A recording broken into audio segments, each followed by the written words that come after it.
Es esmu arī notiesāts, arī Krievijā es esmu notiesāts, bet es nezinu, uz kādu laiku.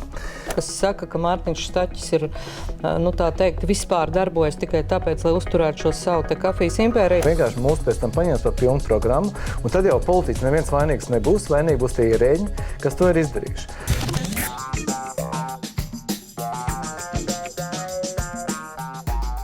Cienījamie skatītāji, klausītāji un vēlāk vai vispirms lasītāji mūsu laikrakstā Neatkarīgās Tukuma ziņas, kur ir rubrika, un šis raidieraksts būs tātad YouTube kanālā redzams, nedēļas saruna.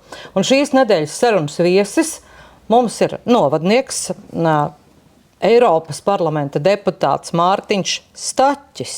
Jā, labdien visiem skatītājiem, klausītājiem. Mums te tāda mazliet jāatzīstās mūsu skatītājiem, klausītājiem un arī lasītājiem, ka mums tāda saminstināšanās pirms šī iznāca, jo īsu mirkli pirms šīs te mūsu sarunas, pirms Mārtiņš ieradās redakcijā, mēs parādījās ziņa internetu portālos, ka Mārtiņš startē vēlēšanu sarakstā no partijas Progresīvie. Viņš pats par to neko nezina, kā izrādās, bet mēs bijām momentāli nācās pārstrādāt šo sarunu, pielāgot lūk šim te politiķu sarunu formātam. Ja viens, kā mēs runājam ar uzņēmējiem, kā runājam ar domas darbiniekiem šai te jautājumu, bet politiķiem mēs cenšamies tā daudz maz ievērot to, lai tas rāmis visiem ir vienāds. Ja tā ir vizītkarte, tie ir iespējams neērtie jautājumi un visiem vienādie par dažādām sfērām, nozarēm, kas ir pilnīgi vienādi visiem. Ja kāds šobrīd pārslēdz kanāls, man reiz jāsaka, ka nē, es šīs saimnes vēlēšanās nepiedalos. Tā būs bijis kā nedaudz vilca ziņa. Tāds bija, starp citu, viens jautājums. Tad mēs mēģināsim sarunas gaitā to visu pārspēlēt, varēsim nejautāt par visām tām parametru lietām, vēl jau vairāk mums nav tik daudz nebaz laika. Pārējās pusotru stundu, tas ir maksimums, kā mums nāktos iekļauties. Bet sākam kā parasti, kā visiem šīs sarunas dalībniekiem vizītkarti, jo es pieļauju, mēs ar Mārtiņu grūti ir uzrunāt gandrīz uz jūs, jo mēs esam skolas biedri, kora biedri, ilgu laiku esam pie Rasmus Valdmanis vienā korī dziedājuši, un līdz ar to mēs tā brīžiem pārleksim no tā jūs uz tu, protams. Es ļoti ceru, ka mēs būs tā dīvaini, ka mēs pēkšņi sāksim viens otru te uzrunāt uz jūs, bet jebkurā gadījumā es jau tad tevi pazīstu, bet kā tie pārējie, līdz ar to es domāju mūsu šiem te skatītājiem, jo mēs ļoti ceram, ka ar jaunu serveru palīdzību arī šie te video izplatīsies arī tālāk. Tie būs arī tiešraidē, visticamāk, Jūrmālas televīzijā, kas ir mūsu tagad reģionālā televīzija, tālāk uz priekšu arī visi šie blogi tiks publicēti. Līdz ar to pieļauju, ka jūrmalnieki kritīgi neko nezina, izņemot par šo te Rīgas domi varbūt, un vēl kaut kur ir dzirdējuši, parādījies. Bet tad kas ir Mārtiņš Staķis? Mārtiņš Staķis ir Latvijas politiķis, bet ar ļoti stiprām saknēm divās pilsētās, Rīgā un Tukumā, kurš ikdienā strādā ar aizsardzības un drošības jautājumiem. Tas ir iemesls, kādēļ es savulaik arī gāju politikā 2018. gadā. Man ir prieks, ka es esmu atkal pie savas tēmas atgriezies, bet jau Eiropas parlamentā.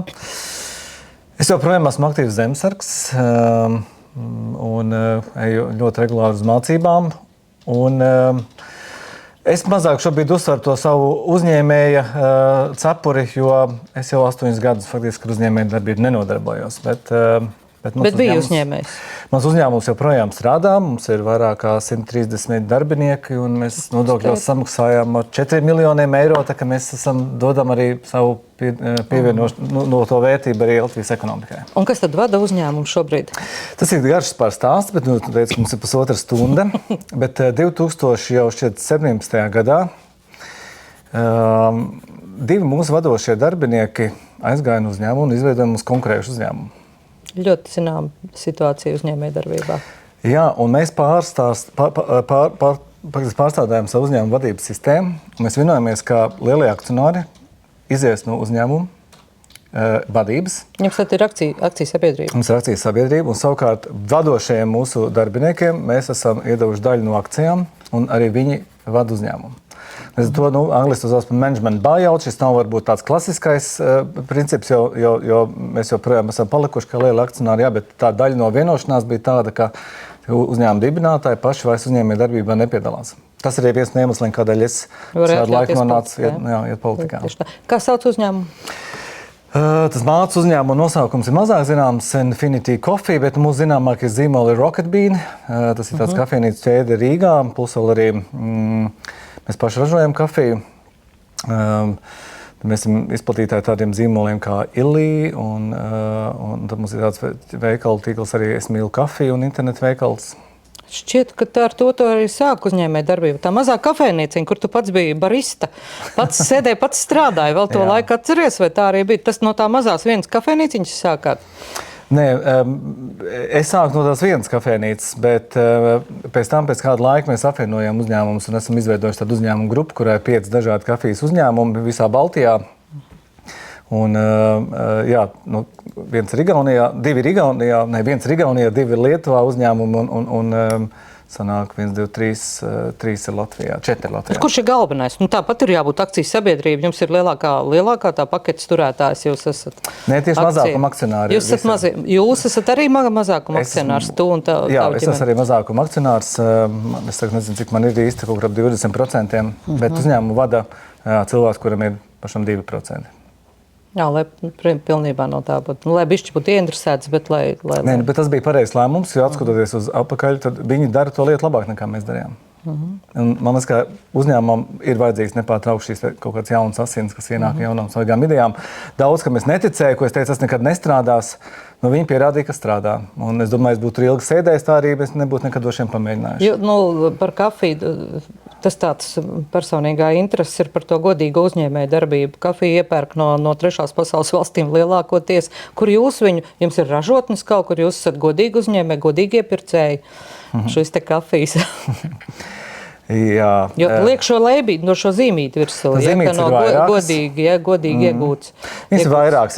Mēs lietojam vairāk šo te Rainforest Association. Tas ir saglabā lietus mežus. Jā, ka nav, lai stādītu kafiju, nav iznīcināt lietus mežu. Bet mēs pērkam no valstīm pat tiešo, jau šobrīd jau tas apjoms ir liels.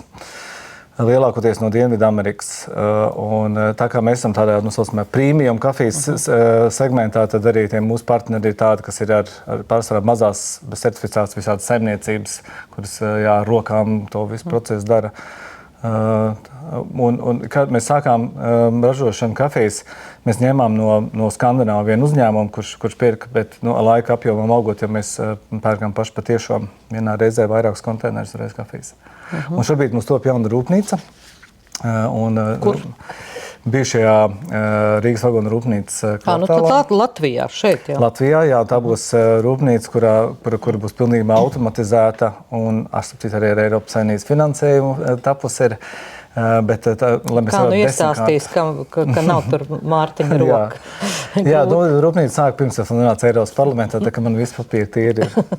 Galvenais, ka papīri tīri, bet pēc būtības ar acīm redz. Vai zināja pastāstīt savējiem, ka lūk, ir tāds fonds, uz kuru var pretendēt, vai nē, vai to paši izdomāja? Nē, viņi bija Altumā. Altumā skatījās, kādas ir iespējas. Jo mēs līdz šim mums ir ļoti daudz roku darba. Mums ir ražošanas cehs Mierielā. Bet tad saprata, ka mums vienkārši vienā brīdī mēs nevaram vairs to apjomu nodrošināt, ka jātaisa jauna rūpnīca, un tad tur bija 2 fondi.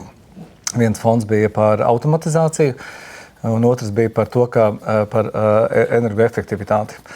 Piemēram, kafijās ražošanā ir ļoti daudz karstums.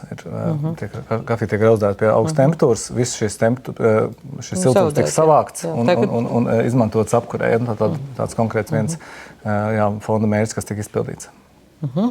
Bet mēs palikām pie tā godīgā iepirkuma, par to taisnīgo samaksu par darbu. Kāds, man liekas, tāds zināmākais uzņēmums ir Body Shop, kas iepērk savus izēvielas, tāds, kas Latvijā starptautiski zināms. Vai jūs arī tā varat teikt, vai jums ir šī zīmīte, godīga samaksa par izēvielu? Šādu zīmīti es nezinu, bet kafijas pasaulē es neesmu došu, ka tādas ir. Kafijas pasaulē ir vai nu šis te ISO standarts, vai šis te Rainforest Alliance, un ir vēl arī, mēs kā šo trešo sauca, viņi visi 3 ir faktiski pēc savas būtības vienādi. Tur nav nekāds milzīgs atšķirības. Arī šeit Rainforest Alliance, piemēram, ir svarīgi, ka nav izmantots, tur nepilngadīgo darbs un ka ir samaksāt nodokļi, tad tas viss šajā te labelā ir iekšā. Starp citu, viens no jautājumiem, mēs pārlecām atkal uz to nākošo sadaļu par tiem jautājumiem, kas tā teikt nodarbina ļaunprātīgu cilvēku prātus, ja, kas saka, ka Mārtiņš Staķis ir, tā teikt, vispār darbojas tikai tāpēc, lai uzturētu šo savu te kafijas impēriju. Man šķiet, ka visu atbildēja, vai tu vēl kaut ko gribi atbildēt tiem? Droši vien es zinu, ka vesela kampaņa ir sākusies par to. Un, taču, lai vien man pat mamma teica, kas tur ir tāds foršs puisis, ko viņam te, tu paprasi viņam, kas tur ir, lai viņš izstāst, lai mēs zinām. Tad šis ir tas, ja, par ko ir tie uzbrukumi. Tad jāsāk ir tiešām ar to, ka likums paredz Latvijā, ka tajā brīdī, kad cilvēks iet politikā, viņš ietiek ievēlēts kādā amatā, viņam ir sevi jāatstādina no uzņēmēja darbības. Man tas bija vienkārši, jo es jau tajā brīdī nebiju uzņēmēja darbībā, bet es patiešām 8 gadus neesmu piedalījies savu uzņēmumu darbībā, neesmu bijis nevienā valdes vai padomas sēdē. Likums nosaka, ka ir jābūt reizes gadā jāsanāk kopā akcionāriem, ir jāapstiprina gada pārskats. Tas ir tas tik daudz, cik es par uzņēmumu darbībai iesaistos. Bet, protams, ka pēc tam, kad bija šīs konkurences padomas lēmums, tad es skaidrs, ka es vēl izstāstīšu. Es interesējos no uzņēmuma vadības, par ko ir stāsts. Un tātad kafijas pasaulē mēs turgojam arī kafijas aparātus. Kafijas ražotāji nosaka šo te aparātu rekomendējumu cenu. Tas tiek darīts vairāk iemeslu dēļ, bet, piemēram, ja aparātam tiek noteikti rekomendēta cena 1200 eiro, tad viņi skatās, lai apmēram šāda cena arī būs. Bet tad bija viens konkrēti kafijas aparāta ražotājs, aparāts Jura, kuram ir Baltijas valstīs savs vairuma tirgotājs, kurš tālāk tirgo mazo tirgotājiem kā mums, kur ļoti rūpīgi šeit cenai sako. Konkurence jūs pēc būtības? Nē, mēs no viņa pirkām. Viņš ir mūsu piegādātājs. Un viņš ir ļoti rūpīgi šeit skruplos prasīja, lai visu šo cenu ievēro. Kas ir likuma pārkāpums? Un mūsu uzņēmuma vadība, faktiski nezinot, ka tas ir pārkāpums tajā, tam paļāvās, varētu teikt, un šo cenai sekoja. Bet līdz ko parādījās interesi no konkurences padomas, šis uzņēmums momentā lauza līgumu ar šo piegādātāju. Mums tas nebija pārāk sāpīgi, tas bija tikai 1% no uzņēmuma kopējā sortimenta. Un arī sadarbojās ar konkurences padomu. Nestrīdējās, teica, ka tas ir pārkāpums, mēs visā atzīstamies un arī līdz ar to saņēma minimālāko sodu. Tāds gadījums ar mums ir bijis, jā. Jā, bet tas ir saistīts tīri ar šo te konkurences lietu, ka ir šī noteiktā cena, tad faktiski viņi veidoja tā kā tos tagad sauc, jā, tos konglomerātus, kas vienojās par cenu, jā. Tad, tas ir tas pārmetums, jā. Jā, tā ir tāda nedaudz pelēkā zona, jo, kā jau minēju, šīs rekomendējumās cenas nav nekas jauns. Tās nosaka visu laiku. Jautājums ir, vai tu... To nozara nosaka? To nosaka ražotājs. Ražotāji kopā, jā. Jā, ja viņš, piemēram, pasaka, šis aparāts maksā 1200, tad arī tavu iepirkumu cenu rēķina no šīs te pārdošanas cenas. Bet tu nedrīkst šeit cenai nekādā veidā sekot. Tas, gan ir reizi likuma pārkāpums ir. Un, parasti tā arī nedara, bet šajā gadījumā tas sekotājs jau bija tas pārdevējs, kurš visu laiku pārmet visiem tirgotājiem, kāpēc jūs nesakojat mūsu noteiktam cenām. Skaidrs, tāda iekšēji, jā, bet konkurences likuma pārkāpums, kurā faktiski, ne jūs tur tirgojāt, neiepirkāt, bet, ir izstāstīts. Mēs iepirkām gan jau. Jā, bet tu, Mārtiņ, un tava ģimene to nedarīja. Nē, tas ir uzņēmums. Tāds ir tas stāsts, ka tajā tu nebija, tu esi vienkārši daļējs īpašnieks. Viens no akcionāriem, mēs esam šobrīd 13 akcionāri. Neizstāstīja par ģimeni. Jūs esat tāda aktīva dziedātāja, muzikāla ģimene, sievas māsa Ruta Paidere ir komponiste. Jā. Jūs abi aktīvi koristi, vairs nekur nedziedat, neko nedarat. Es teiktu, ka Ilze šobrīd mana sieva dara visvairāk. Viņa Latvijas radio kora direktora ir. Un tas ir, manuprāt, Latvijas spožākais profesionālais kolektīvs. Es domāju, ka Eiropā top 5, pasaulē top 10. Nav mums zināmāk šobrīd zīmola pasaulē par Latvijas radio kori no profesionāliem kolektīviem. Tas ir liels darbs, tāpēc tā kora mūzika nekur jau tālu nav aizgājusi. Bet dziedāt tā, ka nedziedi un nepūt. Man liekas, tev taču bija arī pūšam instrumenti, tāpat kā tētis pūti. Jā, bija flautis. Es atzīšos, ka es uz kora mēģinājumiem vairs netieku, jo tie notiek pirmdienās, ceturtdienās, neskait ceturtdienas naktī esmu atpakaļ no Briseles. Kurā korī dziedāja? Koris pasaulē. Protams, pie māsas. Bet es paspēju aizbraukt vēl uz konkursu pagājušajā gadā. Es tā vismaz kaut kā nedaudz cenšos pieslēgties. Bet mans dēls tagad dziedāja korī, tā kā mēs jau tradīcijas turpinām. Un Tumes koru esat novārtā pametuši? Šeit īsteniet neminēja Rīga un Tukums un pilsētu. Tu par tumenieku sevi neskaiti? Es nekad neesmu noliec. Apcīt bija viens interesants stāsts. Vienreiz es atceros, bija 2020. gadā ir Rīgas domas priekšsēdētāja vēlēšanas. Un visiem deputātiem ir tiesības kandidātu izprašņāt. Un es atceros, ka Latvijas-Krievijas Savienība, viņai vienīgais pārmetums man bija, ka es nevaru būt Rīgas mērs, jo es esmu no Tukuma. Kāds var būt, ka tukumnieks tagad būs Rīgas mērs? Un man nācās par šo skaidrot. Tāpēc es no savas Tukumas saknēm un Tumas saknēm nekur neesmu nekad bēdzis prom. Tas ir mans mīļš koris, es esmu dziedājis savu laiku, bet būsim godīgi, es kopš 18 gadu vecuma jau faktiski esmu dzīvojis Rīgā un uz kuru mēģinājumiem uz Tumu izbraukāt neesmu varējis. Es esmu pieslēdzies šeit uz kādām skatēm un tā palīdzējis, bet man ir prieks, ka šis kurs šobrīd ir, es saprotu, pēc rezultātiem vadošais kurs Tukumā. Jā, pirms 2 gadiem pārtrumpoja Vanemu, vienkārši vecuma dēļ, acīm redzot, jāatzīstās. Mēs jau skatāmies, ka vajadzētu nosaukumu Vanemu mainīt par Zemu Līja Kābeļzeru. un attiecīgi, bet Tumē, māsa strādā izcili. Un arī ar skolu strādā, un jācer, ļoti, ļoti gribētos, lai viņai tā izturība pietiktu. Šobrīd ir vismaz 2 spoži jaunās paudzes diriģenti, kas tā kā Rasmus to turpināja, vai arī pat vairāk, Bet māsa ļoti labi strādā. Bet pats nē. Ko bērni dara? Es zinu, Tumē es redzēju, ka dziedāja pilsētas svētkos, Dēls vai vēl Tumas korī redzēju. Man ir 2 dēli, no tiem dzied viens jaunākais, kurš vispār jau 2. gadu pie manis dzīvo Briselē.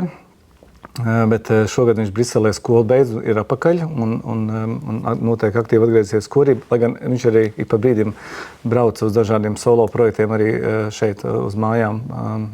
Viņam ir muzikāla izglītība?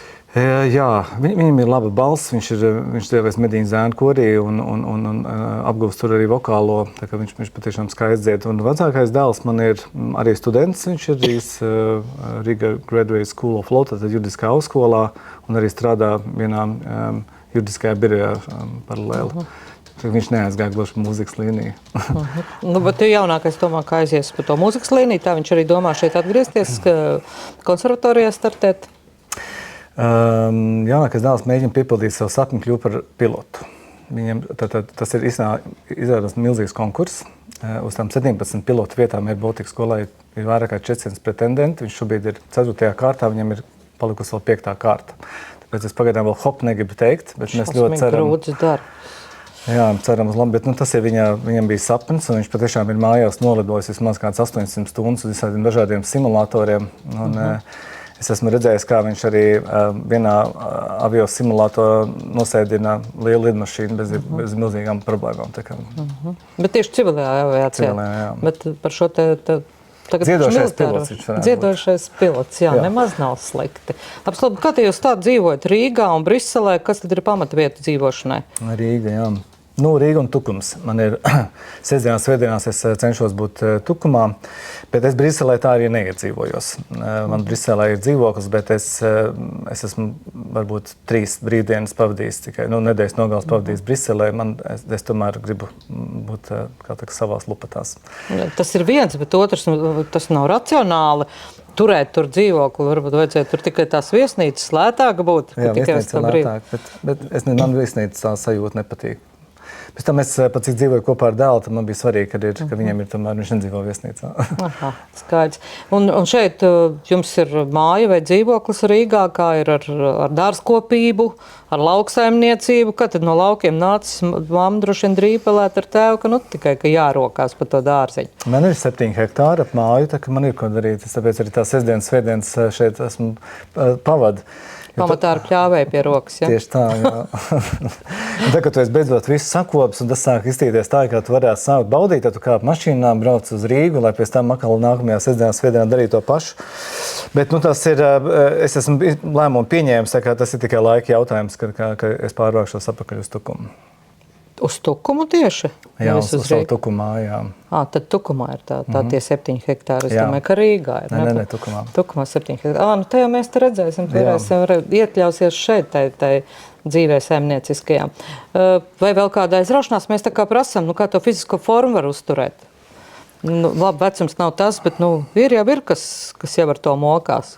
Tukumniekiem, manuprāt, to ir ļoti paveicies. Te ir tāds sporta klubs Ozols. Reklamējam tuminiekus.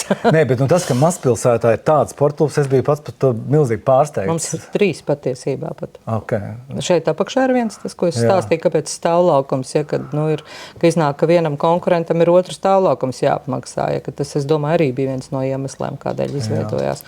Šeit apakšā ir sporta klubs un ir arī ledus hallē. Okay.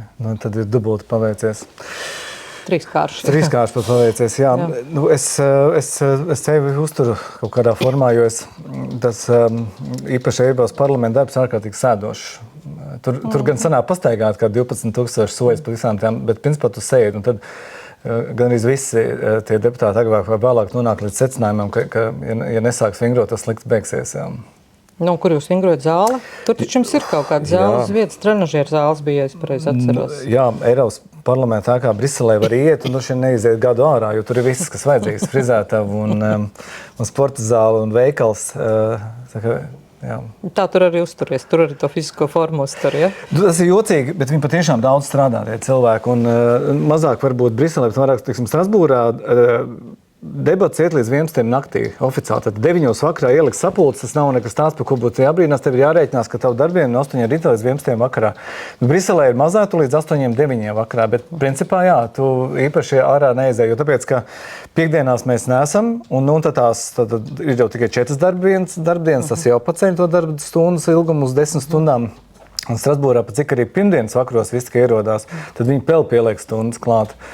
Tad ir tāda, tur nemaz uz tādu sporta klubu ārā neiziet, jo tev tikai 11. vakarā beigsies darbs. Mēs tā ļoti peldoši esam nonākuši jau pie parlamenta darba, kas aizņem šobrīd tavu pilno laiku. Vārds parlaments jau no tā ir veidojis no runāšanas, ja parlo visu laiku pļāpā, ja Normandijas parlaments, jā, parlo, no franču valodas vārda. Ka runā, ka viss ir jāizrunā, par to jāvienojas, bet attiecīgi vai ir kāda jēdziņa? Tas ir jautājums. Tur visu laiku runā, kā pašam liekas, vai brīžam nav tā bezjēdzīgi. Runā riņķi apkārt, rezultāti nāk lēnām, tā īsti nekādi nenāk. Tagad paveicās Ungārijā, viss nokārtojās, bet tukša vieta, kā saka, laba vieta tukša nepaliek, ja, un Bats, Slovēnija, Čehi jocīgi sāk palikties, ja. Nezinu, kā pašiem klāsies. Jā, visa lielā pasaule viena smaga asara šobrīd. Nav tik traki. Jā. Bet Eiropas parlamentā kaut kas strādā tikai tad, ja tu tā kā papagailis atrodi sev 1, 2, 3 tēzes, un tās tēzes runā tik ilgi, kamēr jūt, ka kāds cits tās tēzes sāk atkārtot. Tad patiešām kaut kas Kāds mainās. Ir tavs tēzes? 2, 3, ja tu teici, 3 tēzes. Man primārā tēze ir Eiropas aizsardzība, un mēs mēģinām purināt to Eiropu uz to, ka tādā ātrumā, kā mēs šobrīd ejam, tas ir ārkārtīgi bīstami. Nokavējuši mēs vēl varbūt visu nesam, bet esam pamatīgi iekavējuši. Nav labi attiecībā ar šo. Man jāsaka, ja Baltijas valsts, Ziemeļu valsts ir sapratuši, un es tikko braucu no dronu samita, kur arī visi eksperti teica, mēs jūs varam noteikt Baltiju, Ziemeļu valsts uztīt par labām valstīm, ka jūs saprotat, ka mainās situācija, ka nāk jaunas tehnoloģijas iekšā, kā tas viss ir jādara. Jūs sākat domāt to, kā karosiet, ja būs jākaro, vai kā vismaz panākt to, lai karš nenotiek, tad liela daļa Eiropas joprojām guļ tādās absolūti vecās pieņēmumos par to, kā pasaule ir iekārtot, un tas ir diezgan bīstami. Tāpēc mums ir nodibināta deputāta grupa, kas saucās Europe Defence Union, Eiropas aizsardzības savienība, un mūsu tā galvenā tēze ir, kā mēs panāksim to, ka Eiropa spēs aizsargāt sevi pati. Un šajā grupā jau ir apmēram 50 deputātu. kuri aktīvi. Uz to visu pulciņu. Nē, tas ir daudz patiesībā. Dabūt vienā grupā vairāk par kādiem 20 deputātiem, tā jau ir necerēta veiksme, jo mēs sapratām, ka strādāt, tiksim, tādā mazās grupās tas vairs nedod, mums jāiet pēc iespējas. Bet jums jau ir savu, tā grupa ir jūsu politiskā spārni ietvaros? Nē, tur ir dažādām. Tā ir tāda starppolitiska grupa. Tad ir jēdziņi, jā. Un tad mēs ejam cauri ļoti rūpīgi, kādi dokumenti nāks iekšā, ko mums vajadzētu iestrādāt šajos likumdošanās, un tad viņi iet un runā ar saviem deputātiem, mēģina pārliecināt viņus par to balsot. Nu, tas ir tās liels lobbyisma darbs attiecībā par šo. Tad otra mana tēze ir reģionālā attīstība tieši par austrumu robežu reģionu. Tur es esmu vienīgais Latvijas deputāts šajā reģionālās attīstības komitejā. Un tur ir jau panāks arī kaut kāds jau konkrēti finansējumi iezīmēt nākamajam, kas tieši aizies uz Latvijas robežu reģioniem. Bet tas ir viss tā drošības finansējumi. Tas ir vēl papildu? Tas ir vēl papildu, jā. Ir tātad kopā... Bet vai mēs to spēsim paņemt, kā izskatās? Jā, tas ir labs jautājums, jā. Bet tātad ir 200 miljārdi Eiropas reģioniem, bet speciāli ir iezīmēti, šobrīd 22 miljārdi, kas būs tikai tiem reģioniem, kas robežojās ar agresoru valstīm, proti Baltkrieviju un Krieviju. Kā to paņemt? Baltija un Polija tātad. Beigās, lai dabūtu deputātus, kas to atbalsta, nācās pagarināt no Somijas līdz Rumānijai. Un arī Ukraina tika... Tas jau ir viss, tie jau ir visi robežnieki. Bet Ukraina nav agresoru valsts, bet lai Rumāņi un Bulgāri arī atbalstītu to, un tad Moldāvijai nevajadzēja, bet... Es gribat šeit to Višegrads grupu gribat pašķelt ar Rumāniju un ar to Bulgāriju, ja? Bet viņiem ir objektīvi arī Polijai. Tā ir problēma, ka, piemēram, arī tur, pat cik Ukrainas robežu viņiem ir diezgan daudz sanāk, ka viņiem arī ir problēmas jau ar to, ka investīcijas tur nenonāk dēļ tā, ka tas ir pārāk tuvu valstī, kurā notiek karš. Un tā, ka viņiem ir savi izaicinājumi, nav tikai tā, ka mums ir dēļ tā, ka Krievija ir blakus. Jā, pašķīdinot, vienīgi tā summa ir maziņa, tā robežā, jo tur bija. Un kam tā nauda ir domāta tikai militārai, vai, teiksim, lai tur cilvēki vispār gribētu dzīvot un varētu dzīvot? Militārai tā ir atsevišķi būs fonds, tur būs tas saucamais tāds flagship project, tā to sauc, tad būs divi lielie projekti, kuros tātad vienojās, viņi sauc angliski European Common Interest, mūsu kopējā interese. Un mūsu kopējā interesē mums ir divi mūsu lielie projekti. Viens būs šī dronu pretgājas aizsardzība, daudzslāņu, kurā tad nāks Eiropas nauda un lielā Eiropas budžeta. Un otrs būs robežu stiprināšana. Bet ir vēl trešā sadaļa, un tā sadaļa ir, kā mums panākt, kad tā robeža droša, ka tur vispār dzīvo arī cilvēki, viņi joprojām iet uz veikalu, ved bērnus uz skolu un vispār tur notiek kāda dzīve. Un skaidrs, ka, ja tur neliks naudas tajā iekšā, tad tas tā nenotiks. Ko te viena elementāra ideja, ko es mēģinu šobrīd izlobēt cauri, ka tie, kas dzīvo Ziemeļu Vidzemē un Latgalē, kuriem objektīvi bērnus ir jāved, piemēram, 20 km uz skolu, ka viņi, piemēram, katru mēnesi saņem 100 eiro voucheri par to, ka viņiem tiek kompensēts transporta izmaksas. Tas būtu ļoti labi tikko, tur gan noderētu helikoptera nauda tā saucamā, jā, bet vai jums to izdosies? Kā izskatās? Šobrīd viņi ir ļoti skeptiski, jo viņi to redz tieši kā helikoptera naudu. Es savukārt sāku teikt, ka tas jau nav tikai strādājušiem, bet tas arī uzņēmējiem ir, jo aizvest maizi uz Latgalu un uzturēt to veikalā, maksā vienkārši dārgāk nekā to izdarīt Rīgā. Un kāpēc, ja tu gribi dzīvot salīdzinoši, tādā izaicinošā reģionā, kas ir pie robežas. Tā vispār nebūtu tukšs. Tev vēl pašam no savas kabas jāsamaksā par šo teksturu, vai ne? Un tev viss ir dārgāks un dzīves izmaksas lielāks. Eiropa to vairāk redz, ka tam jānonāk caur investīcijām. Ka drīzāk radam uzņēmums un tā tālāk. Kad tas būs un kādā veidā? Kurš strādās šajos uzņēmumos? Tieši tā. Kā viņi tiks līdz šiem uzņēmumiem? Tikai robotika un tam līdzīgi. Jā, mēs jau tā kā pieskārāmies, mums jau bija intervija, vēl nav pagājis pusgads, kopš mēs pēc tavas runas publikācija bija jau pēc tam, ka mēs tikāmies Eiropas skaidrs, kā tur nonāca un kā tur viss bija.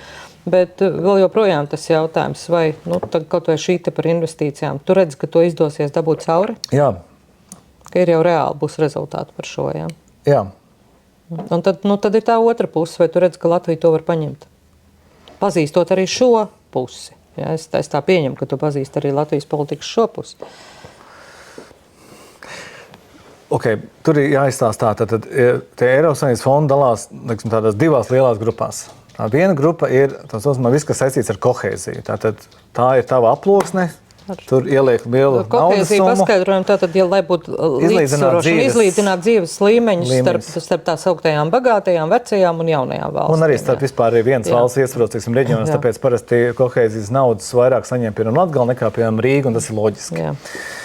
Un tur mums ir garantēta summa, un tur ir tā saucamie granti, faktiski līdz 85 līdz 100% Tas, kur nauda nav jādod, Tur ir jā. lauksaimniekiem, tur nav jādod, tur ir lauksaimniekiem, tur ir tātad šis te dažāds infrastruktūras veidošanai, un tur ir lielā mērā tas ir iezīmēts summa. Mums tikai pašiem būs jāizlēm, kādā veidā mēs iekšēji to dalīsim. Tur, starp citu, arī varēs pārdalīt kaut ko arī aizsardzībai.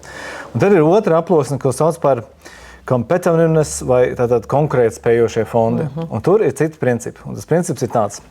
Tad tur var pieteikties gan pilsēta, gan uzņēmums patiešo, gan arī caur dažādiem valsts projektiem, bet tu konkurē ar pārējiem. Tev nav garantēta šī summa. Un te mums gan iet slikti.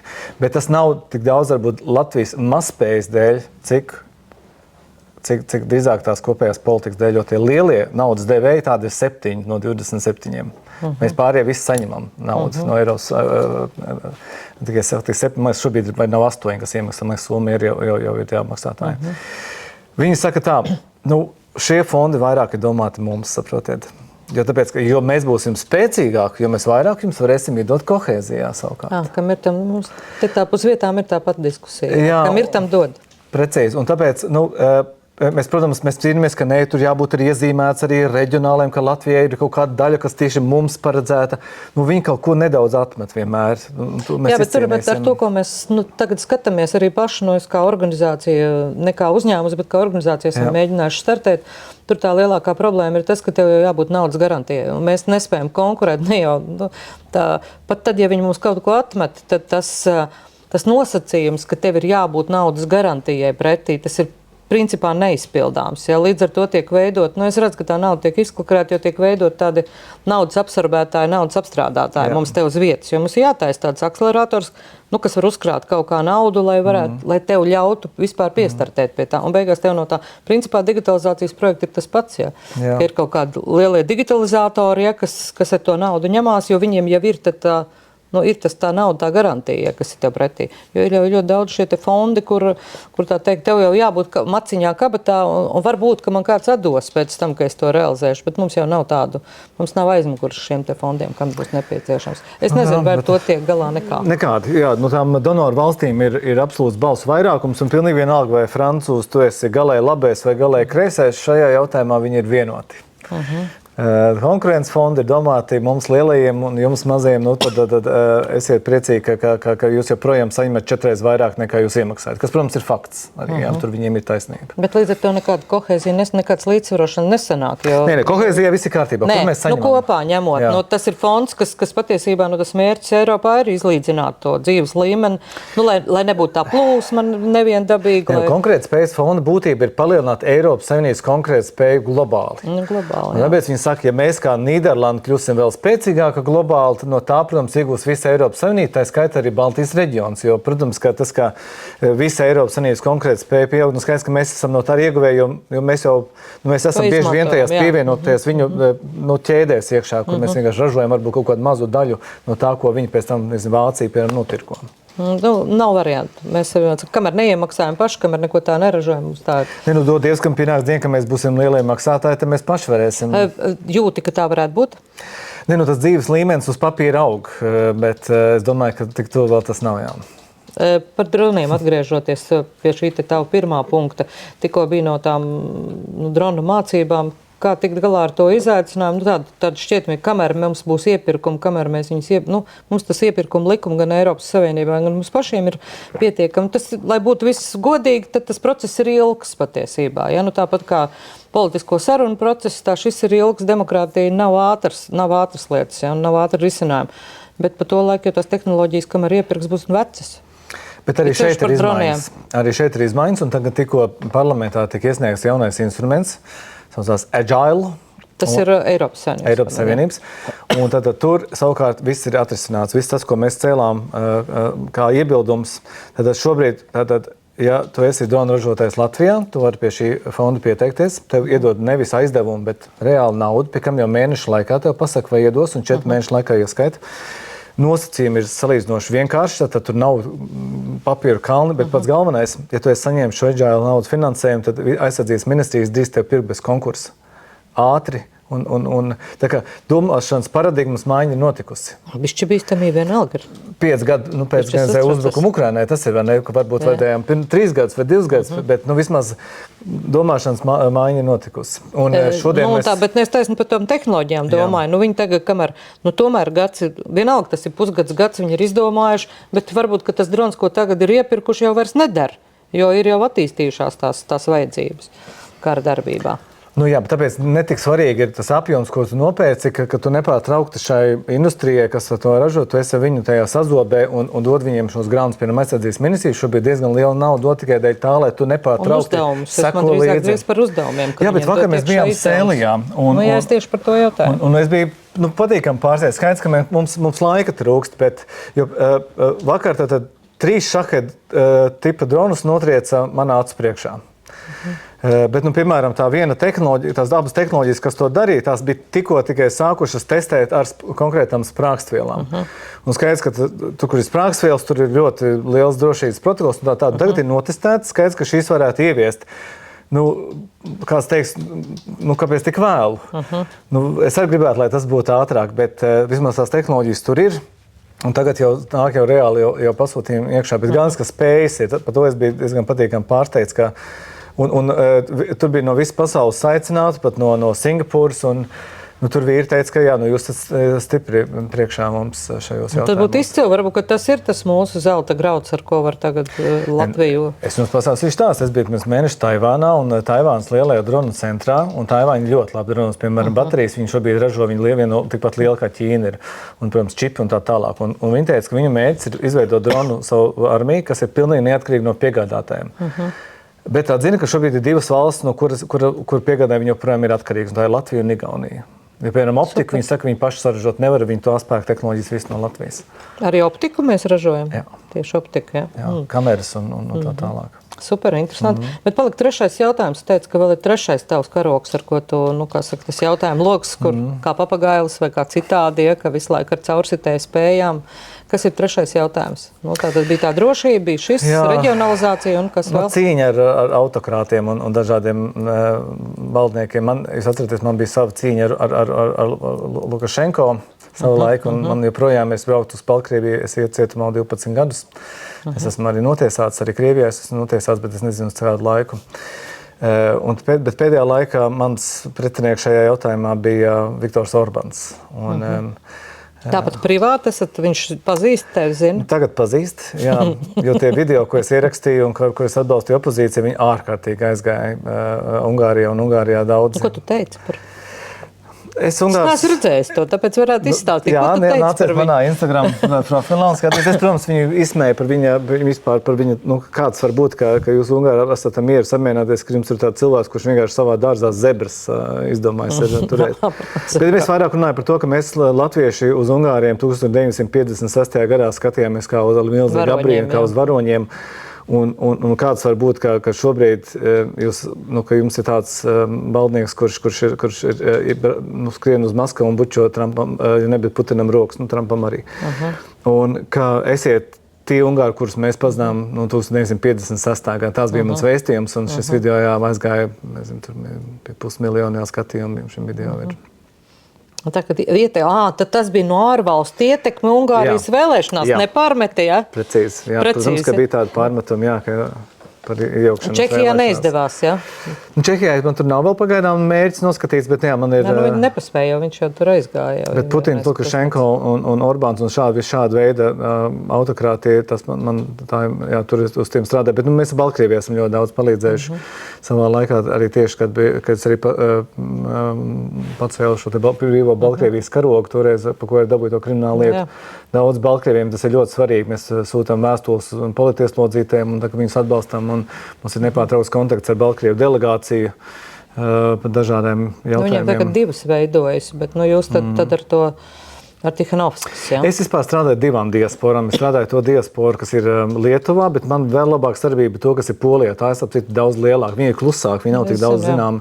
Bet man gan vienā, gan otrā. Nu, patiesībā man tā poļa arī labāk. Ar Natāliju sanāk, jā? Man sanāk, mani bēgļi, kas pie mums dzīvo, mēs viņus tā kā tos žurnālistus te vācām. Divi konkrēti. Man viena ir Polijā un viena te pat Tukumā tagad dzīvos, jo perfekti zina latviešu valodu un tā, bet, slēpj identitāti, jo mamma ir ielikta. Jā. Trakāmā, jā. Mēs, protams, arī šie te Ukrainas atbalsta grupā, un jāsaka, arī varbūt mums liekas pašsaprotam, ka Ukraina tur, bet parlamentā ir ļoti daudz svaras, pret kurām ko parlaments uztraucās, un Ukraina tikai viena no. Tas nav tā, ka šī ir absolūti liela tēma. Tikpat labi varbūt tas, kas notiek Gazā, pat ir lielāka tēma nekā tas, kas notiek Ukrainā, un nepārtraukti par to ir jāatgādina. Un tad par Gazu kādu, mēs jau pie tiem provokatīviem jautājumiem. Taču mums visu laiku tiek, ka paristi progresīvie nesaprot neko par Gazu. Kāda paša nostāja? Bet mūsu nostāja jau īpaši nav atšķirsies no tā nostājas, kas ir Eiropas. Es domāju, tas, ko šobrīd saka Kaja Kallas, pat ir daudz, tā teikt, augstākos toņos nekā tas, ko mēs savulaik teicām jau. Skaidrs, ka tā ir milzīga humānā katastrofa, kas tur notiek, un to tā ignorēt un neredzēt, un šeit ir būt divkosīgi vismaz. Jā. Tā, protams, nav mūsu reģiona tēma, un mēs, tā teikt, mēģinām Baltijas reģionus pārāk par šajā tēmā neprofilēties, bet tāpēc, ka tā ir ļoti liela tēma visiem Eiropas dienvidiem savukārt. Bet ir tās lietas daudz, kas ir jāskatās kopskatā. Jo, piemēram, nav noslēpums, ka Itālija, Spānija, tas Grieķija, vispār Eiropas dienvidiem, nav tāds redzējums uz aizsardzību Eiropas kā baltīšiem.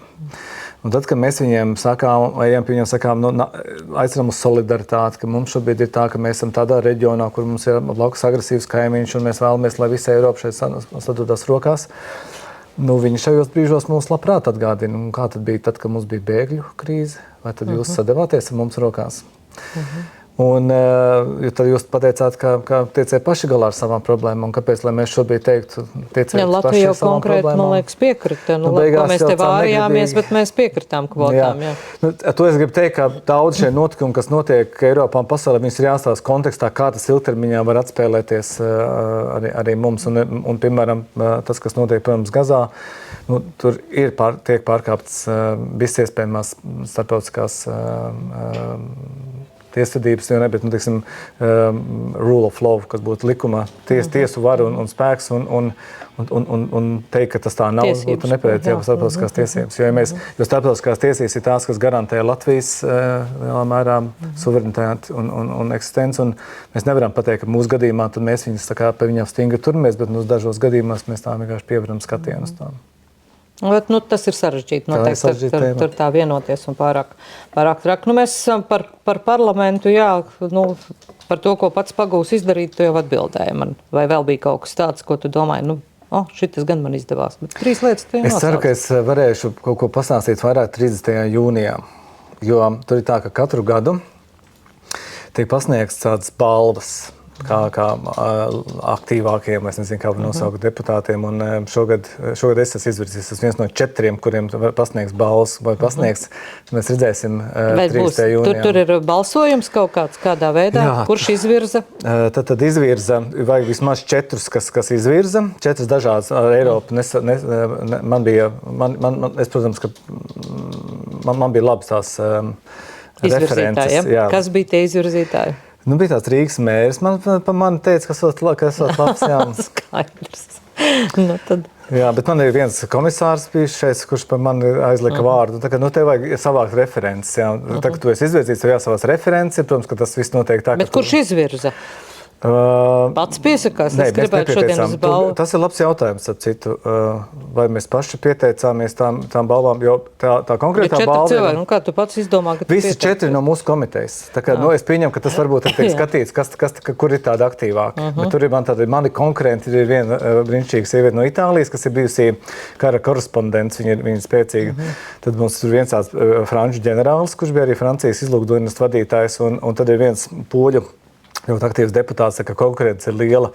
Bet ja gadījumā izdosies, tad es būšu pirmais Latvijas deputāts, kurš tādu balvu saņēmis. Tas tieši par aizsardzības jautājumiem, ja?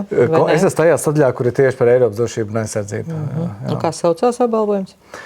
Tā arī saucās Parliamentary Award, tā kā parlamenta balva, bet tur tāds žurnāls to visu to organizē, kas arī tieši raksta par Eiropas parlamentu. To tam mēs redzēsim, vai būs pagūs vai nebūs ko pagūs. Es par to skaļi kladzināšu, izdosies dabūt balvu. Mēs divus jau tādus jautājumus, kas bija paredzēti man tā kā tādai, kacināšanai, provokatīvu mazliet, tātad par šo te nokļūšanu parlamentā, par to, ka tur tikai papļāpāt aizgāja, nekāda jēga no tā nav. Tad otrs palika par šo te parlamentu nokļūšanu. Mēs tautājam, tiem ļaunvēlīgiem runātājiem, kad speciāli gribēja aiziet uz to parlamentu, kas tur notika īstai Rīgas domē. Un šim jautājumam ir divas daļas. Viena tāda draudzīgāka saka, varbūt to tomēr bija kļūda, ka nevajadzēja tā, vajadzēja palikt. Bet otrs saka, viņš jau gribēja tur aiziet, lai vieglāk dzīve parlamentā, tur labāka alga, vieglāk dzīve. Tāpēc uztaisīja visu to traci. Ko tu teiktu abiem šiem? Tur jāredz tas fonds. Un tas fonds bija bija iepriekšējais mērs, kuram bija 40 dažādas korupcijas. Prošako runājam, ja? Par tevi kolēģi. Jā, tagad kolēģi, bet tas bija fakts, bija dažādi korupcijas, dažādi skandāli. Un tas mans lielais solījums, ejot šajā kampaņā, ejot kā Rīgas mēram, bija tāds, ka manā laikā nebūs neviena korupcijas gadījuma. Un tad es to karogu pacēlu ļoti augstu. Un tad notikuma attīstība tālāk bija tāda, ka es saņēmu trauksmes cēlēju ziņojumu par vienu iespējams koruptīvu darbinieku, satiksmes departamentu vadītāju, pienākumu izpildītāju tajā laikā. Un es pēc viņu sāku izmeklēšanu. Bet šis departaments bija mana vietnieka, vicamēr viņš ir šāda atbildībā. Un ar opozīcijas balsīm šī izmeklēšana tika apstādināta. Un tad mans lēmums bija tāds, ka es atkāpjos, ka šādos apstākļos mēs strādāt tālāk nevaram. Un kā mēs zinām, 4 mēnešus pēc manas atkāpšanās šis cilvēks tika pieķerts un šobrīd ir uz notiesāto soli, piedāvājot 50 eiro lielu kukuli. Tā kā, tad ir maziņš kukulītis. Kas tad ir 50 eiro? 50,000 eiro. 50,000? Es domāju 50 eiro.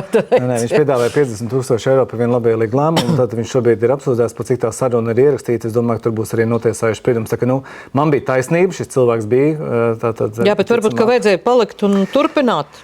Par to vai tā, vai no tagad no attāluma, ka kļūda. To es tev piekrītu. Ja man būtu, es varētu laiku atgriezt atpakaļ, es droši vien pagaidītu, ka man nomet. Jo pēc 2 nedēļām būs balsojums par manu nomšanu. Katrā gadījumā tu viņi tādā ziņā, ka politiski varbūt, jā, ka tas būtu. To nevar pateikt. To nevar, jā. Nav tādas konkrētas formulas, kas ir labāk amatpersona atkāpjas, jo vienmēr parasti saka, ir jāatkāpjas, bet tajā brīdī, kad atkāpjas, tad parasti neviens par to īpaši priecīgs nav.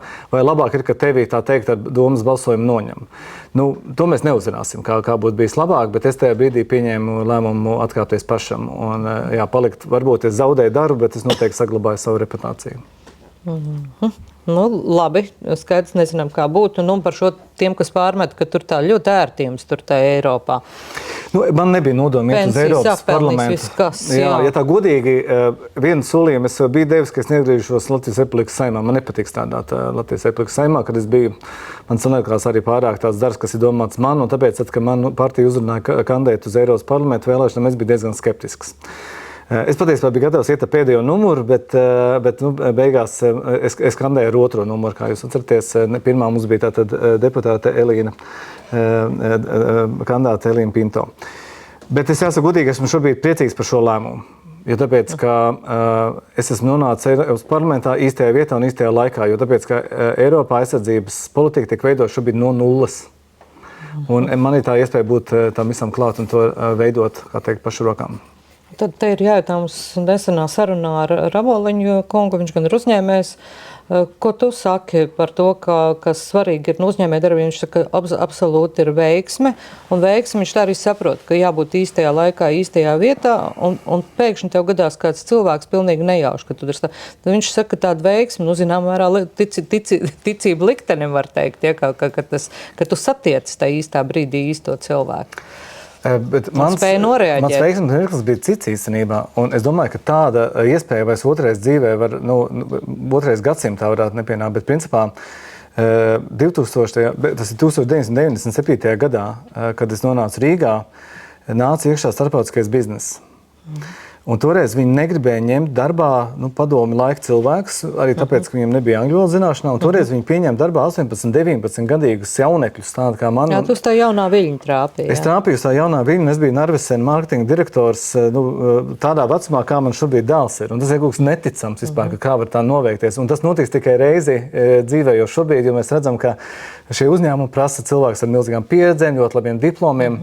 Toreiz vispār par diplomu neviens nejautāja. Ja tu runāji angliski, tad tu biji tās daudz maz atvērts par, tad starptautiskais bizness tev ņēma darbā. Un, tā ir tāda veiksme, kas vienkārši tev iekrīt rokās, vai tu to izmanto, vai neizmanto. Tā tad ir veiksmes brīdis. Tas bija veiksmes brīdis, es domāju, lielākais. Jā, tas bija. Pārējais nav veiksme. Būsim godīgi, lai uzvarētu jebkurā parlamenta vēlēšanā, ir milzīgs konkurss, un tieši uz Eiropas parlamentu ir vislielākais, manuprāt, uz vienu deputātu vietu 27 pretendenti. Nostrādāja tas Rīgas mēra droši vien tas faktors gan jau. Bet par šodienas valdību līdzīgs solis arī tevis pārstāvētāja partija. Kļūda, nav kļūda, vajadzēja, nevajadzēja, zaudēs viņu pirms vēlēšanām vai tas bija tomēr absolūti manā izpratnē identiska situācija tavējai. Nē, es šo situāciju drīzāk raksturotu ar vārdiem spēlēju muļķīgas spēles, saņēmu muļķīgas balvas, ja, jo es teiktu, ka... Par savu partiju vai par visām? Es par premjeru šajā gadījumā, jo patiesībā tāds gadījums, ka premjeras tik veiksmīgi nomet pats savu valdību, tāds, manuprāt, Latvijas vēsturē nav bijis. Jo cerēt, ka uzteikt vienam ministram darbu, neļaut izvirzīt jaunu ministru, bet tāpat to laiku jau aiz muguras sarunāt kādu citu, un ka nekas no tā nemainīsies, tas bija diezgan droši vien naivi. Manuprāt, jebkurai partijai ir jābūt kaut kādai savai pašcieņai un sarkanai līnijai, kurā mēs sakām, ja mēs neievērojam šo noteikumu, tad mēs arī vairs nestrādājam kopā, jo koalīcijas līgums ir būtiski pārkāpts. Vai tas nesīs rezultāts? Un es atturos prognozēt, jo šis ir iemesls, kāpēc politikā ir interesanti. Spēle. Nekur nav iespējama tāda sajūta gamma un tik daudz nezināmo, kāds ir politika. Un es domāju, tas ir tas viens no iemesliem, kāpēc cilvēkiem, kas ir politikā, tā kaut kāda atkarība no šī visa veidojās. Jo tu nezini, vai tas lēmums, ko tu pieņems, tev izspēlēs pa labu vai pa sliktu. Kā pats domā? Tas jau bija tev personīgi jautājums. Es domāju, ka šī būs... Raksturojums mums ir pilnīgi līdzīgs. Es arī teicu, ka pārspēlē. Es domāju, ka būs tāds pats scenārijs kā Rīgas domas vēlēšanās. Vai mana atkāpšanās bija veiksmīga vai neveiksmīga, bet partija progresīvie uzvarēja nākamajās vēlēšanās un ieguva mēra amatu. Laiks bija, jā, tāds pats aptuveni, jā, laiks brīdis bija precīzi tāds pats, jā. Tad vai tā bija kļūda vai nebija kļūda? Labi, partija kā tādē, bet šobrīd šajā situācijā... Mana prognoze ir tāda, ka tā partija, kas ieguva uzvaru iepriekšējās vēlēšanās, šogad tik veiksmīgi nenostartēs. Tas ir, protams, par jauno vienotību. Un es domāju, ka mēs esam vienīgā reālā alternatīva tādam eiropeiski domājušam liberālam vēlētājiem. Ka mums šīs varētu būt labas vēlēšanas. Es mēģinu pārliecināt dažus jauniešu sarunās, un tad, kad man iznāk diskusijas, jo, ka jūs nekādu neuztver, jūs taisa par sarkanajiem. Ja? Visādos veidos taisa par sarkanajiem. Ko teikt? Tas ir tikai jūs esat komunisti, jūs esat sarkanie, es jau varu palasu un redzu, ko jūs runājat, bet cilvēkiem visiem citiem pāriem tas ārējais veidos tiek dažādos veidos arī, ja tīri vizuāli izmantot. Eiropas parlamentā savā grupā es tiek uzskatīts par viskonservatīvāko deputātu, un man vienreiz franču zaļie pat nosauc par fašistu.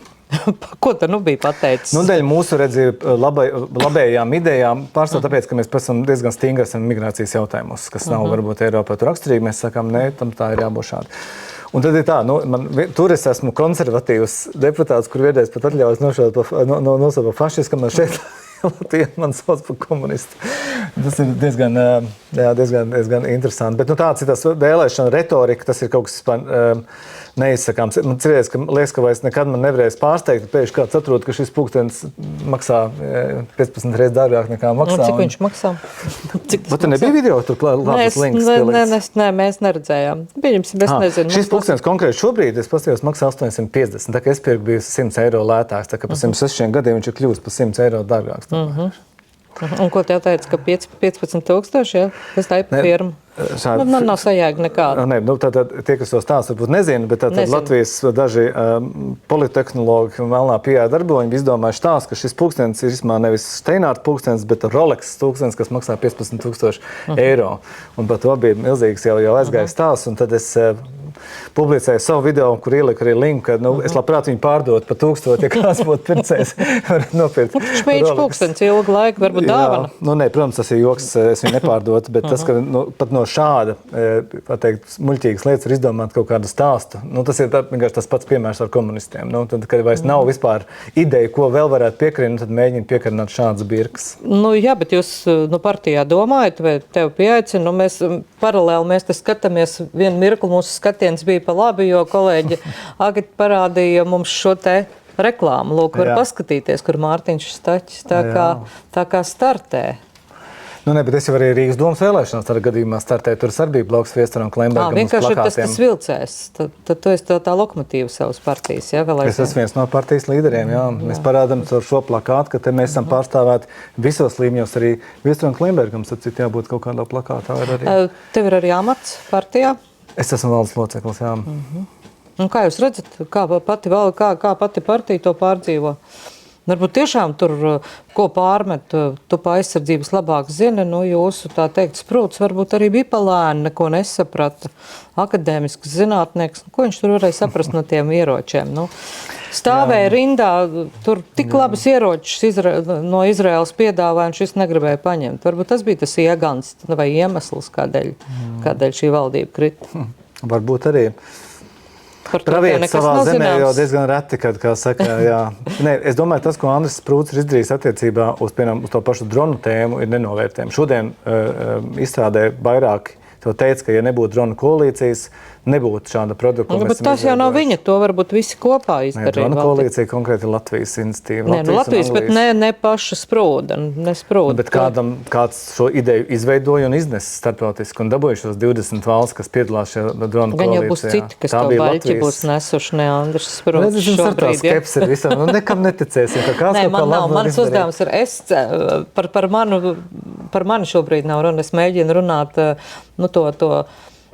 tā kā uzdot šos jautājumus, visus, kāds šobrīd vispār publiskā telpā parādās. Es jums teikšu, ka Eiropas parlamentā bija milzīgs apjukums un vilšanās, ka uzzinot, ka Andris Sprūts nav aizsardzības ministrs, jo starptautiski Latvija, pateicoties šai dronu koalīcijai un daudzām citām aktivitātēm, izskatās ļoti labi, jo faktiski, ja mēs kaut kur esam viedokļu līderi, tad tas, kas saistās ar šīm jaunajām tehnoloģijām...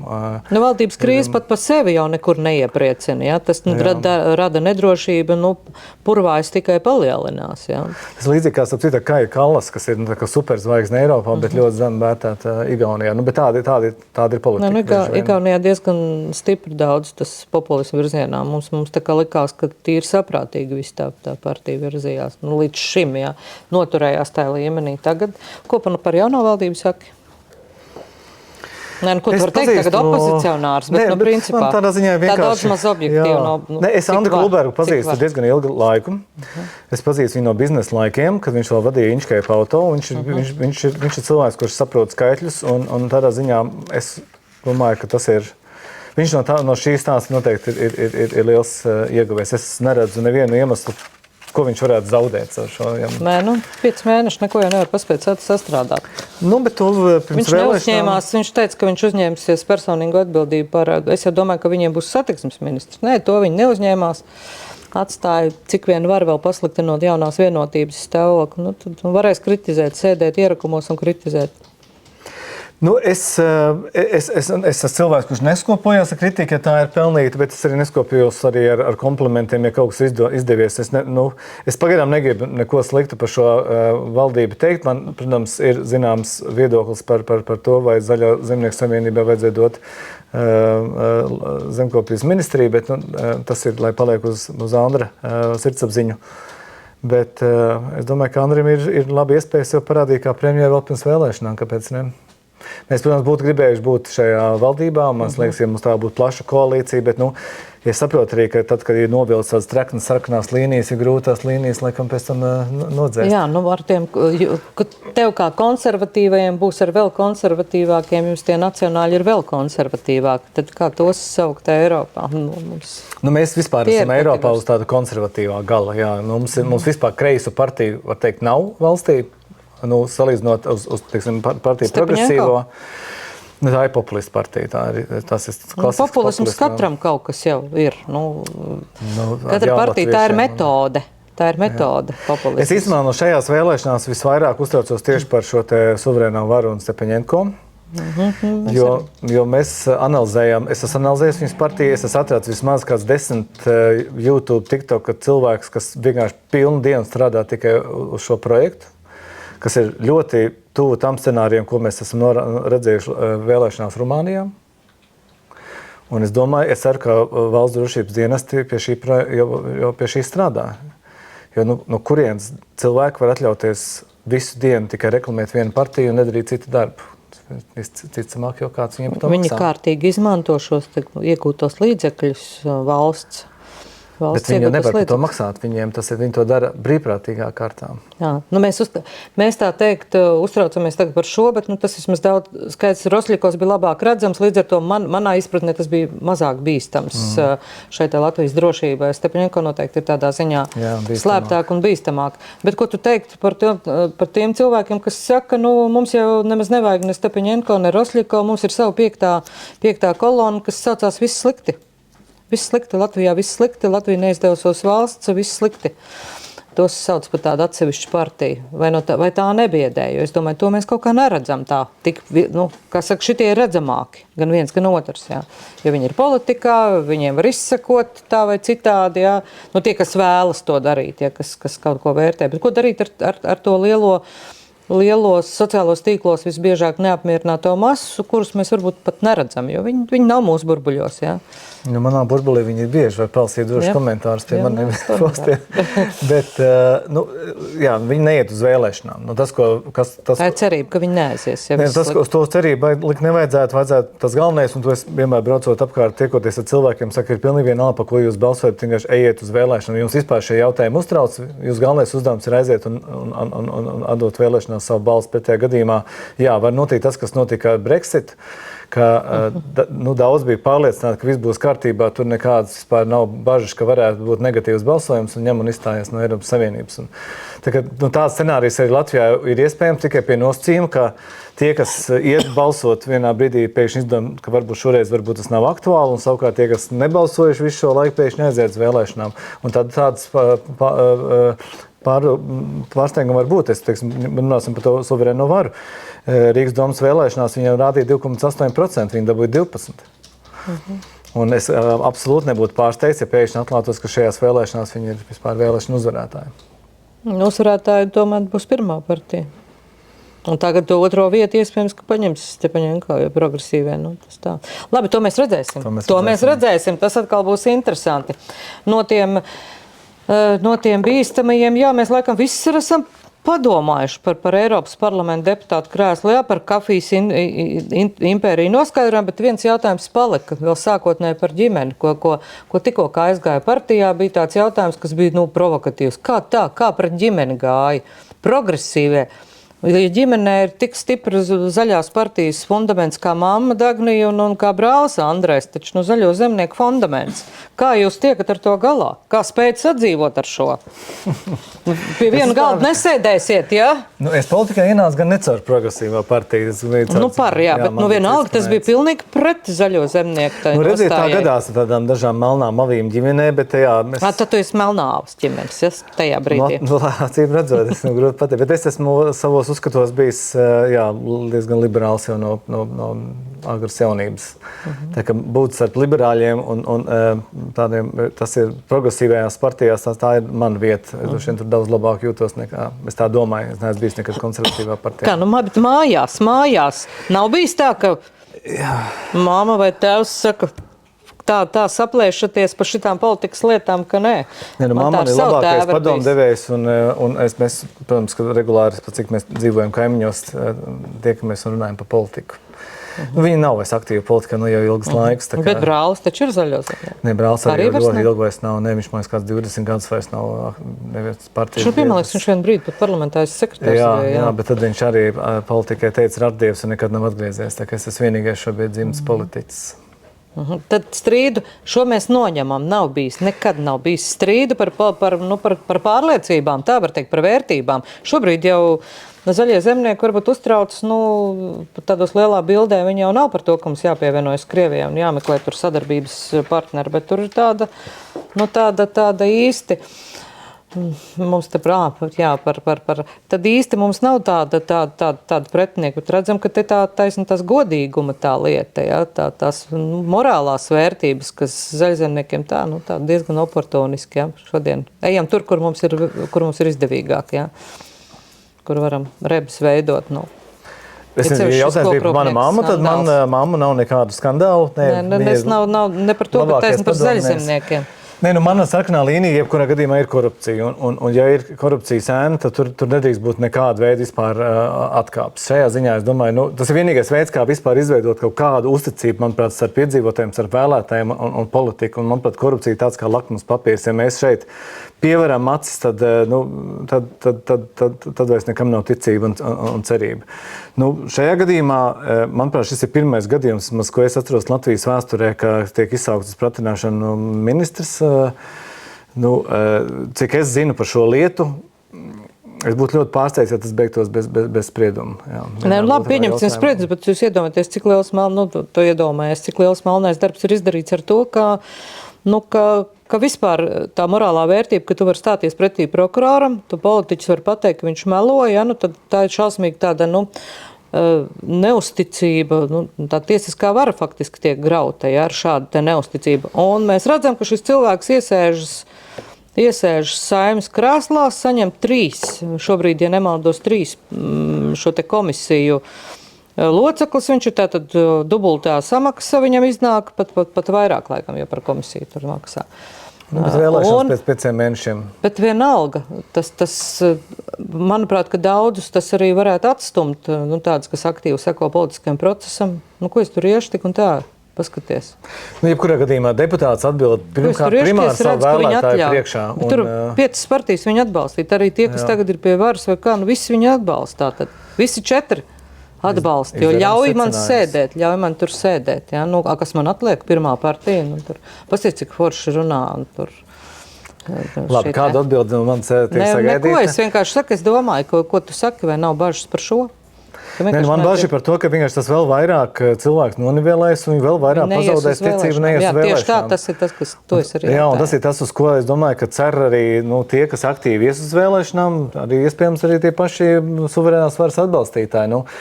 Atkal, es nekad neteikšu nevienā podkāstā balsojiet par mums, mēs esam godīgāki par pārējiem, bet es teikšu vienkārši to, ka vienkārši lūdzu aiziet uz vēlēšanām. Tas ir viss, ko es jums lūdzu.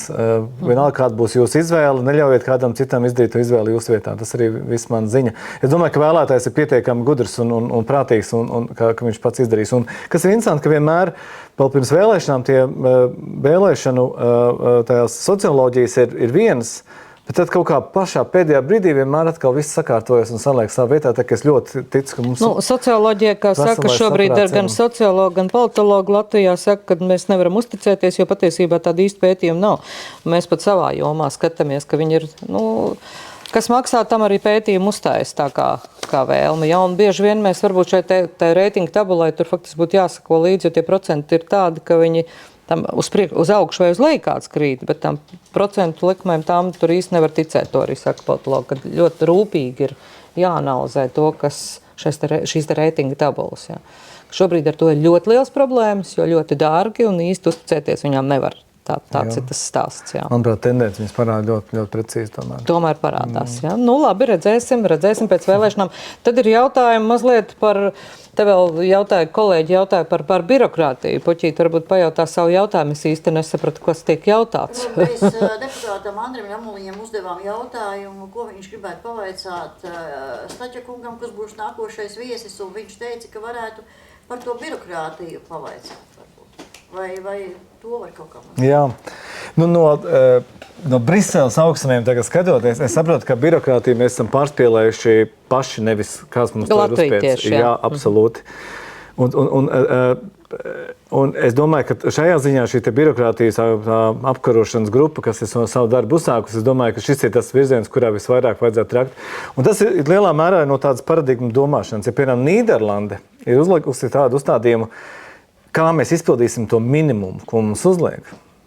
Tad, manuprāt, jā, Latvijā mums bieži vien tā domāšana ir, kā mums pārcensties un pierādīt, ka mēs esam labākie teicāmie klasē un uztaisīt vēl tos noteikumus sarežģītāks nekā īstenībā prasa Eiropa. Jo bieži vien no tā, ko mēs esam runājuši komitejā, no tā, ko beigās ievies uz Latviju, man tikai ir atliek pabrīnties, pa kuru brīdi šis viss uzauga, kas te pa vidu. Nē, es domāju, ka tur ir cits kaut kas, ka tik kaut kas nenotiek. Tur ļoti daudz bailīgi cilvēku ir.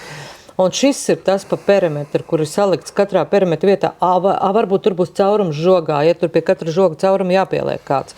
Šis ir tas stāsts, ar ko man ir bijis saskars. Es jums varu pateikt piemēru. Es kā, cik es esmu mēģinātājs, arī nonākot Rīgas domas amatā, tad viena no maniem solījumiem bija tas, ka es sakārtošu šo jautājumu ar vasaras terasēm. Jo tāpēc, ka man kā mēģinātājiem, es zinu, ko tas nozīmē. Tev katru reizi atkal jāiet uz projektu pie saskaņošanu. Tad tev tur, zini, izmēra, pārmēra, visu un tā tālāk. Priekš kam, ja vai mēs to nevarētu darīt tā, ka mēs uztaisam ko tipveida terases, ja tu taisi tipveida risinājumu, tev vispār nekas nav jāsaskaņo. Vai arī mēģinām uztaisīt variantu, ka tu esi vienreiz saskaņojis un tu vari dot garantiju, ka nekas nav mainījies, tev otrais vai saskaņojums nav jātaisa. Un es atceros, cik nenormāli grūti tam to bija dabūt cauri, un faktiski vienīgais veids, kā mēs to dabījām cauri, es pateicu, ka es uzņemšos personīgu atbildību, ja gadījumā mums būs kaut kādas, problēmas ar valsts kontroli. Un šis ir tas, kas ir tajos cilvēkos tās bailes vada, ka atnāks kaut kāds revidents no malas, un jāsaka godīgi, valsts kontrole viens no tiem, un vienkārši mūs pēc tam paņems par pilnu programmu, un tad jau politiķis neviens vainīgs nebūs, vainīgi būs tie ierēģi, kas to ir izdarījuši. Tad, kad mēs to paveicām, un ka viss bija kārtībā, nekas nenotika, tikai tad, jo tie cilvēki jutās tā kā droši iet un meklēt, ko mēs vēl varam noņemt no šajā visā birokrātijas stāstā. Ja, bet kāds ir tas vēstījums? Ka kādam vajag uzņemties atbildību, vai ka mums ir pārāk kontrolējušas iestādes? Es teiktu tā, ka mums ir pārāk kontrolējušas iestādes, viennozīmīgi. Es domāju, ka tas, ko noteikti vajadzētu darīt, tomēr iet ar gan valsts kontroli, gan citām un mēģināt panākt kaut kādu vienošanos. Okay, mēs gribam panākt šādu un šādus mērķus, vai tas jums ir ok?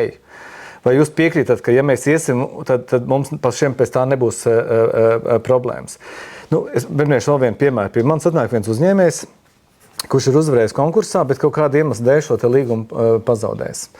Viņam liek atmaksāt visu to naudu, ko viņš bija saņēmis par jau pasūtījumu izpildēm.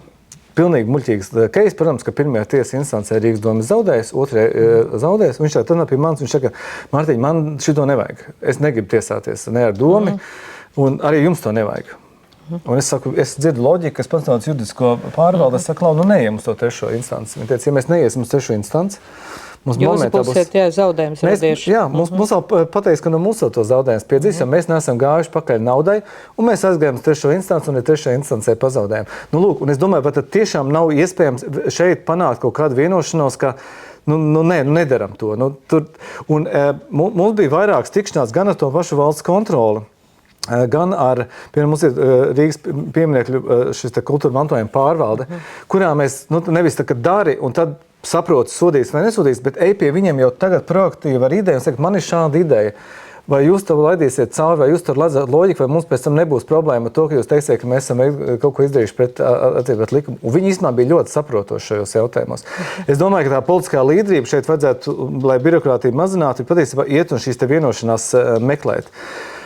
Pretējā gadījumā, darbinieku uz sevi, ja viņiem tas viss risks jāņem uz sevi, viņi nekad nenāks ar priekšlikumu samazināt birokrātiju. Tas, ko ir, teiksim tāda eksperimentālā kārtā, ko ir izdevies redzēt valsts institūcijās, kur šī birokrātija rodas, ka partijas meklē saviem, saviem draugiem, paziņām, ģimenes locekļiem amata vietas, un attiecīgi tiek saražots viņu vesels barš.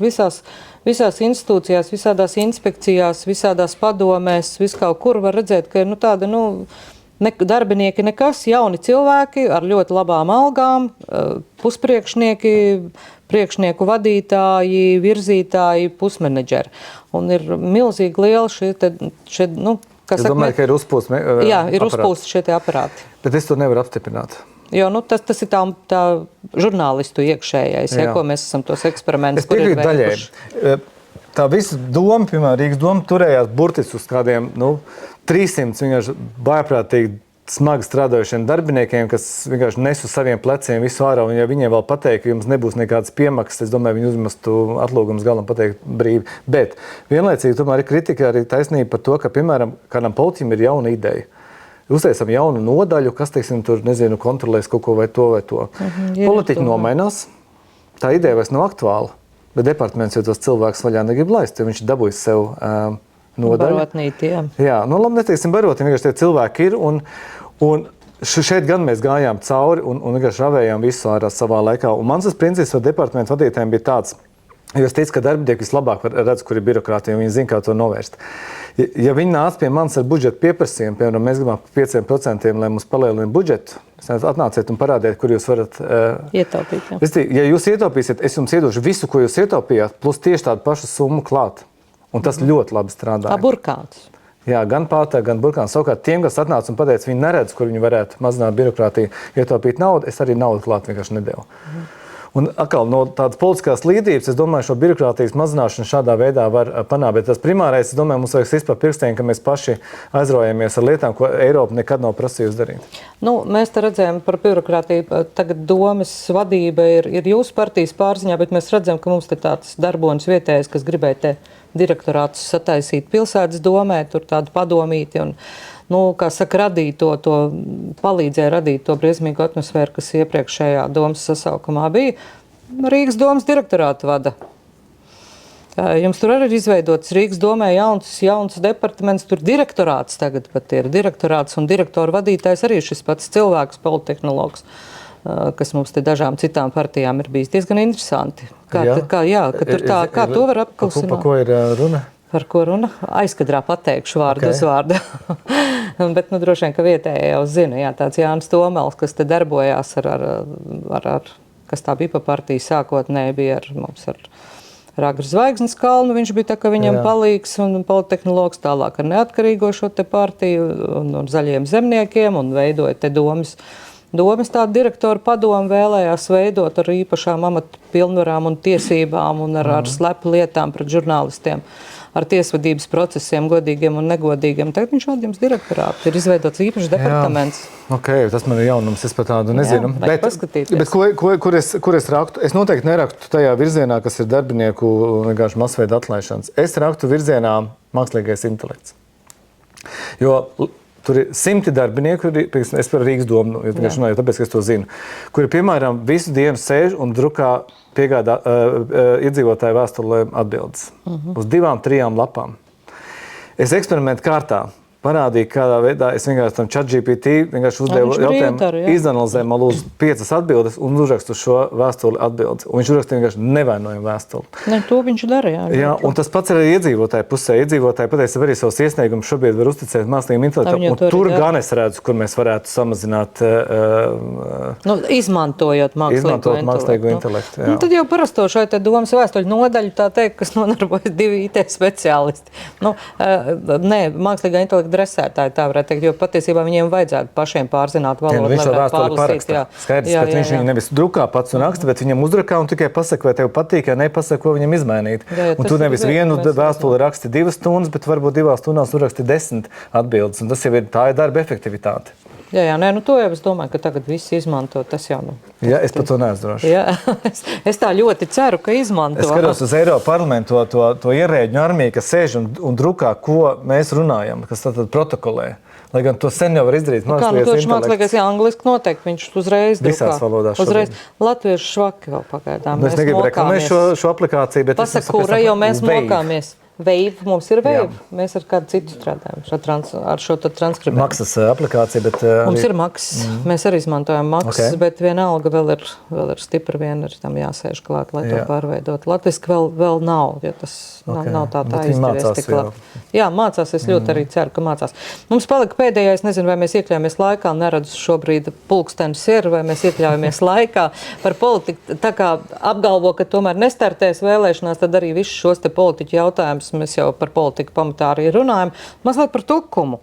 Kāda redz Tukumu nākotnē? Mums šeit sarunā arī bija tāds vēl viena jautājuma grupa. Tā, ja būtu stikla lode, kā redzētu, kā tā nākotne Tukumā darbojas? Vajag mums Tukumā ezeru?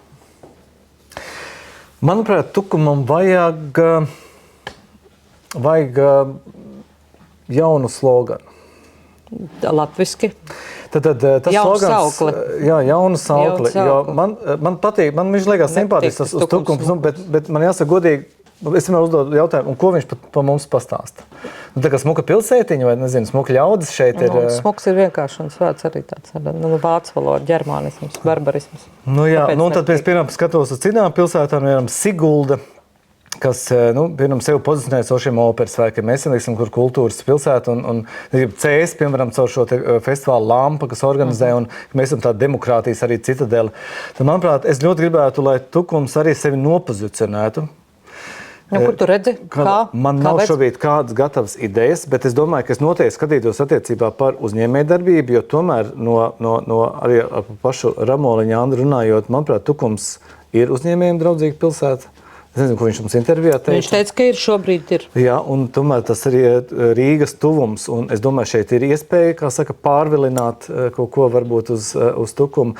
Ja mēs runājam par kultūras dzīvi un tā tālāk, arī pēc tam izējot no tās tava jaunā slogana vai no jaunās identitātes pilsētas, tur arī sāc veidot savu kultūras dzīvi, tam piesakļot no tā tālāk. Es nedomāju, ka jāatnāk kādam Mārtiņam Staķim jāapsaka, kas būs tā, Tukuma jaunā identitāte. Manuprāt, tas Tukums rožu pilsēta vēl bija. Šis bija skaists, un manuprāt, arī tas ir izdevies. Jā, arī šis koncerts, kas bija baznīcā, kur bija Tiguļa koncerts. Tas nebija pirmais, ir pirms tam ir bijis. Tas bija pasakains, bet tas nav slikts. Ja mēs gribam, lai mūs pazīst kā rožu pilsēta, tas ir labs, bet es domāju, ka šeit vēl noteikti kaut kas varētu būt klāt šai identitātei. Pats zini Tukumu, kas vēl?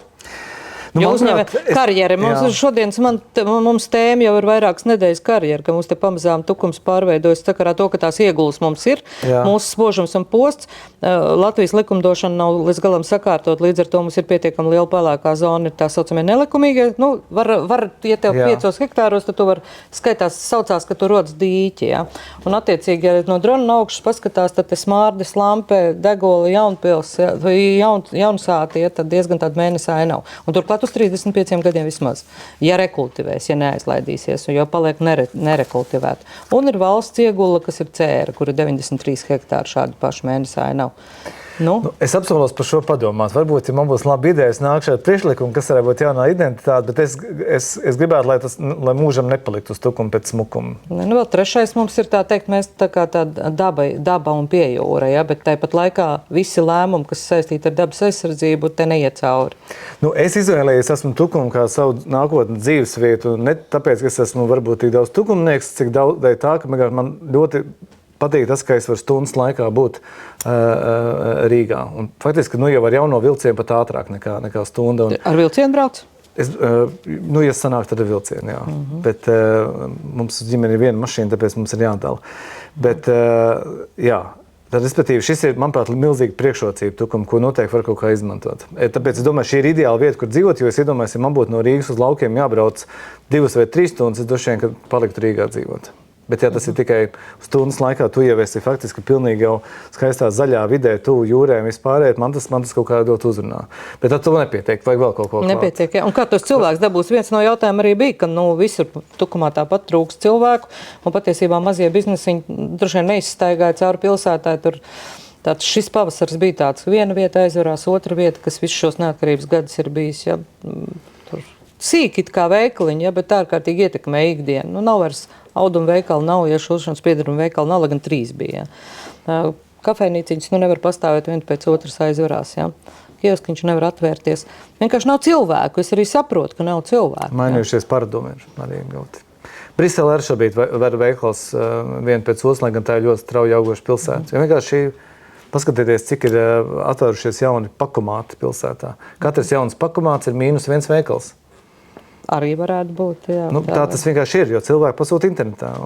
Tas ir, un nekad nebūs, tuvākajos gados apakaļ tas neatnāks. To es jums varu garantēt. Nē, veikliņi, kafejnīciņas, mums nav tradīcija arī sēdēt šajās te kafejnīcās. Tas mazais bizness tā īsti nav, kur Kur viņam, bet līdz ar to arī cilvēku nav, jo viņam jau te nav dara. Viņš iet kaut kur uz lielās rūpnīcas, kur tad viņas ir. Bet, jebkurā gadījumā vislabāk piesaistīt lieli tos mākslinieki rādā, diži mākslinieki zog. Šeit noteikti, ja ir ambīcijas attiecībā par šo te identitāti, ir jāpaskatās, labie piemēri ne tikai Latvijā, bet daudz kur ārpus. Un vienkārši jānokopē. Piemēram, es braucu Lietuvā, man bija zemesardzes mācības, tur pie Kaļiņgradas robežas. Un tur ir viena pilsēta, kur ir milzīgs uzraksts, un es nevaru saprast, kas tur rakstīts. Un es ar to pilsētas mēru runāju, viņš saka, ka tur rakstīts, mums ir vajadzīgs arī jūsu kļūdas vai jūsu izgāšanās, tā viņi varētu tulkot. Kas tu to var izlasīt un vēl saprast? Jā, un izrādās, ka šī pilsēta sevi nopozicionējas kā pilsētas startupiem, kurā no pilsētas budžeta var saņemt šo saucamo sēklas naudu. Un viņi saka, mums dara arī jūsu kļūdas. Pat tad, ja jūs nebūsiet veiksmīgs, mēs vienalga novērtējam, ka jūs esat nākuši un uzņēmumi veidojuši pie mums. Un viņi caur šo te sloganu tātad sevi pozicionē kā pilsētas startupiem. Latviski vajag iedomāties. Jaunu uzņēmumiem, inovācija. Nē, tas vārds slogans galīgi nav latviski. Nu labi, tad identitāte. Sauklis pilsēts, jā. But we need also your failures. Viņiem bija angliski uzrakstīts. Un tas man momentā piesaisti uzmanīgi, kā var būt, ka mēs gribam jūs izgāšanās. Mums ir vajadzīgs arī jūsu kļūdas. Mums ir vajadzīga arī jūsu kļūdas. Jā, jūsu neizdošanās un tā tālāk. Un tādā veidā. Un tas ir skaidrs message, kāpēc, piemēram, es gribētu, pārcelt savu biznesu to pilsētu, jo viņi saprot to, ka tas tas darbojās. Jā. Un darbojās?